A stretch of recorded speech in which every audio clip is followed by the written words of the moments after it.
Hi friends, welcome back to my channel. నేనైతే కైలాసగిరి అయితే వెళ్ళాను కదా. దాని తర్వాత వచ్చేసి నెక్స్ట్ ప్లేస్కి అయితే ఋషికొండ దగ్గర ఉన్న వెంకటరామూర్తి గుడికి అయితే వెళ్ళాను. చూడండి, ఇక్కడ గుడి కట్టి 2 సంవత్సరాలు అయితే అవుతుందంట. గుడి అయితే చాలా బాగుంది ఫ్రెండ్స్. చాలా కొండ మీద అయితే కట్టారు. కొండ మీద అయితే కట్టారు.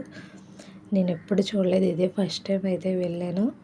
కానీ చాలా బాగా జరిగింది. దర్శనం కూడా ఫ్రీగా ఉంది. కా ఎవ్వరు కూడా లేరు.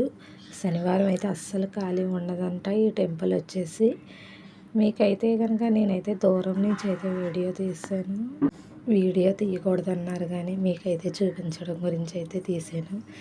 ఇక్కడైతే నేనైతే దేవుని తీసాను. కనిపిస్తే కనుక లైక్ చేయండి, కనిపించకపోతే కామెంట్ అయితే చేయండి. చాలా బాగా దర్శనం అయింది ఫ్రెండ్స్. ఒక 10 మినిట్స్ అయితే నేను అలా దేవుని చూస్తూ ఉండిపోయాను. నేను ఎప్పుడు వెళ్ళలేదు, ఇదే ఫస్ట్ టైం అయితే వెళ్ళాను. మీరు కూడా ఎప్పుడన్నా వెళ్ళాలనుకుంటే వైజాగ్ వస్తే కనుక తప్పనిసరిగా అయితే వెళ్ళండి. టెంపుల్ వచ్చేసి చాలా బాగుంది. 2 ఇయర్స్ అయిందంట కట్టి. అస్సలు చూడలేని టెంపుల్లా ఉంది. మనం తిరుపతిలో అయితే టెంపుల్ ఎలాగుంటుందో అలాగే ఉంది. ఇది వచ్చేసి ఋషికొండ బయట వ్యూ అయితే ఇలాగుంది చూడండి. మనం ఎంత కొండ మీద ఉన్నామో.